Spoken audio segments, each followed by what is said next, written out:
best known for its role as an artist haven, Monhegan Island is also a perfect destination for those seeking tranquility, inspiration, and a connection to nature.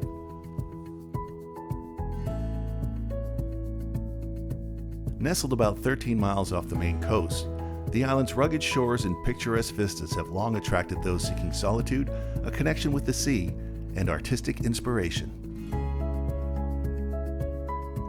Charming and walkable, Monhegan's village features artist studios, a small schoolhouse, a library, and a handful of cozy inns and cottages.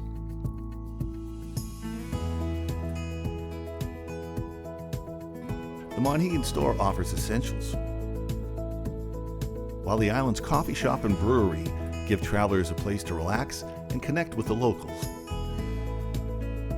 I think one thing that is universal about the population is that they're very independent. You don't move here if you need someone to do things for you. And so there are probably about 50 people who live on the island year-round at this point. Half of them, or at least half of the people here, are involved in fishing in some way, whether they're married to a fisherman, they are a fisherman, they're a fisherman's child. The rest of the people, there are artists, there are people who make their living from summer businesses, and I think that there are a few retired people. Throughout the summer, many artists open their studios to the public. Galleries showcase works both past and present, including paintings, photography, and crafts inspired by the island's landscapes. One of the wonders to me about this island is how many artists can come out here and find something new or different, despite having all of these artists before them. They'll latch onto a particular subject, a particular motif, or they'll just embrace the whole island. It just goes on. It just goes on every year. It's wonderful. Housed in the former lighthouse keeper's residence, the Monhegan Museum offers insight into the island's long artistic lineage, maritime history, and natural environment. Over 9 miles of hiking trails wind through spruce forests, across meadows, and along the island's stunning eastern cliffs.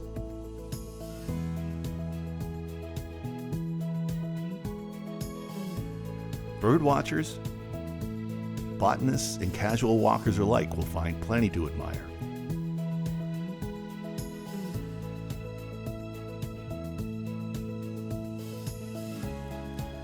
A short walk from the village, Lobster Cove is home to a shipwrecked tugboat and dramatic coastal views. It's a favorite among photographers and sunset seekers.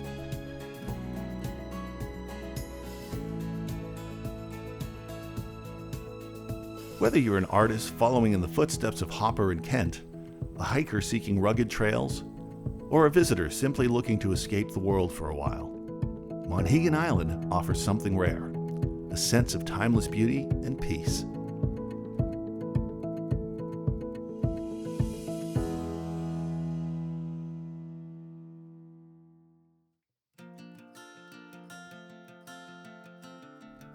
The island has been a haven for artists since the late 19th century.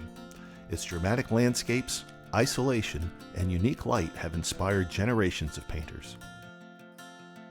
One of the wonderful things about Monhegan is that you can really trace the history of American art by the artists that have come here.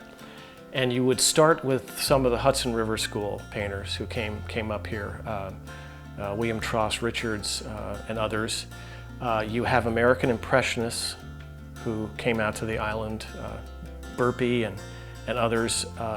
You have obviously the modernists. You have the Ashcan School, well represented by Robert Henry.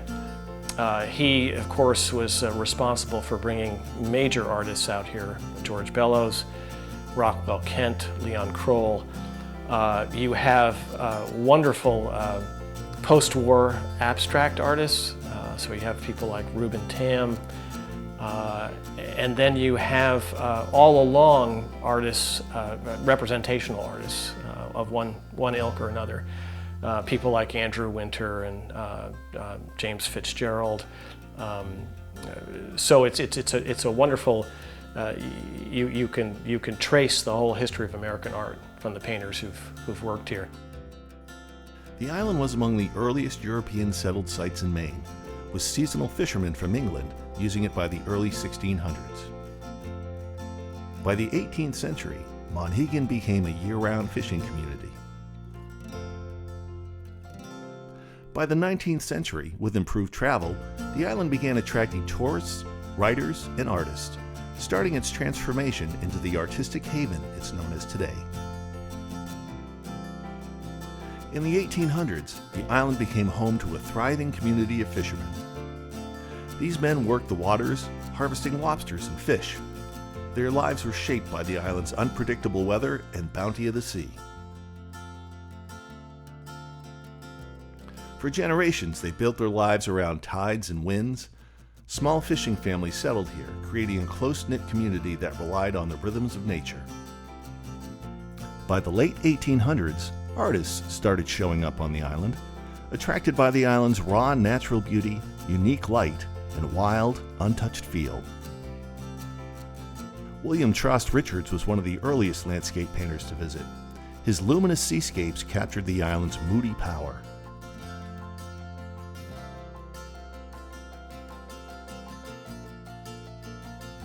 Aaron Draper Shattuck and other members of the Hudson River School also painted there.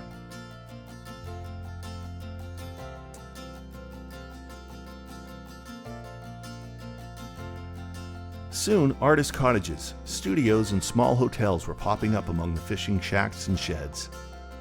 The overall feel of the island remained rustic, but it gained a new layer: creativity, eccentricity, and a bohemian air. By the 1890s, Monhegan was on its way to becoming one of the most celebrated art colonies in America, setting the stage for the explosion of modernist and expressionist artists in the early 20th century.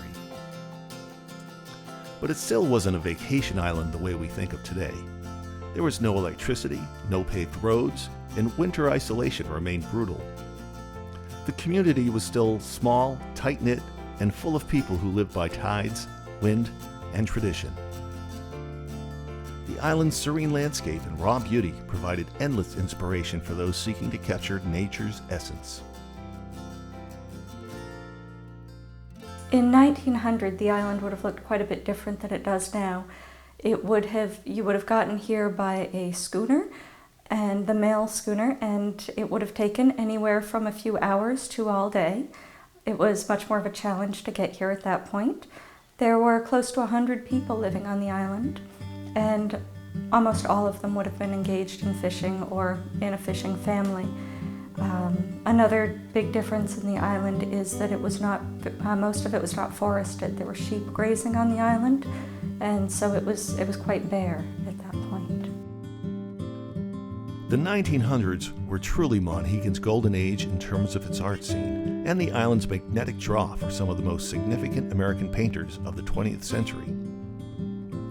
This era also brought a fascinating tension and sometimes harmony between the working islanders and the seasonal artists, each living radically different lives on the same tiny island.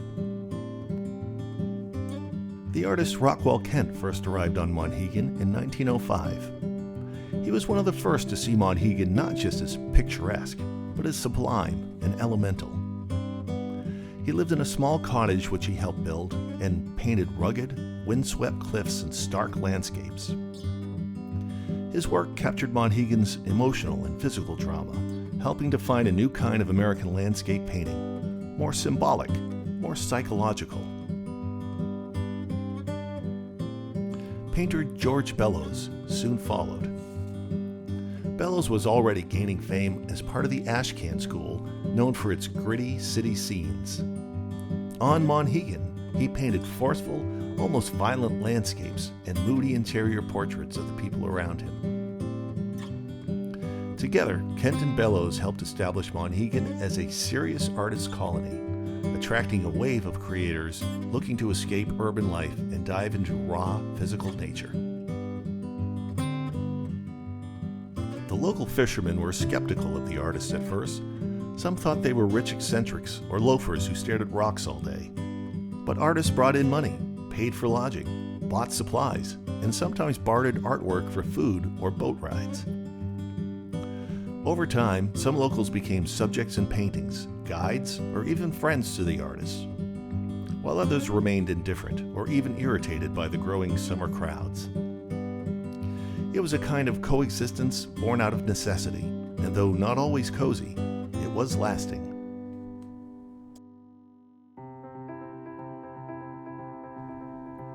The 1930s and 40s saw an influx of artists, including Alice Kent Stoddard, a portrait and landscape artist. Stoddard was among the first women to paint on Monhegan. She rented and later purchased Rockwell Kent's house on the island.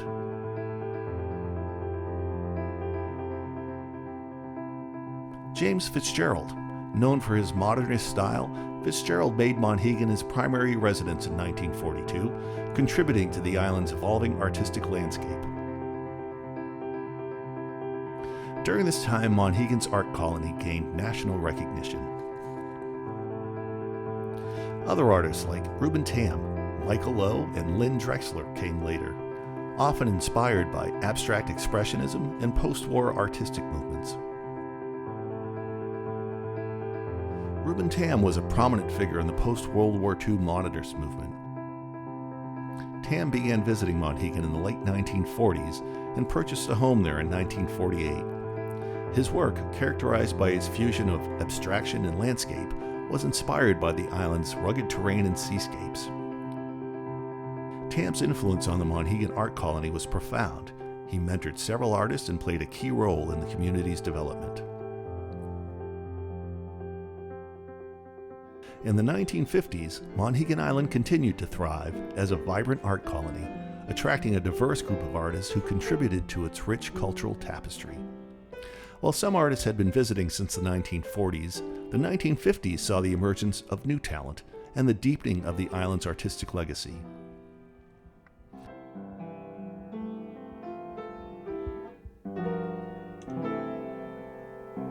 You know, we used to have... As time goes by, right? That's it. We used to have musical evenings here. I forgot all about it. Before they had jamborees, people would come. They'd bring donuts and brownies and wine, and we'd sing, and I had song sheets. An abstract expressionist painter, Frances Kornbluth began spending her summers on Monhegan in 1957. She was introduced to the island by fellow artist Reuben Tam. Kornbluth's work was deeply influenced by the island's natural environment, and she became a central figure in the Monhegan art community. Well, the subject matter of the island influenced me, plus the fact that I developed a sense of myself here, of looking within in a way that I hadn't before. And I think this is what you do as an artist. You find out who you are, really. In nonverbal terms, of course, you work, and then your work sort of bounces back at you, and that's the way it goes. You won't see it.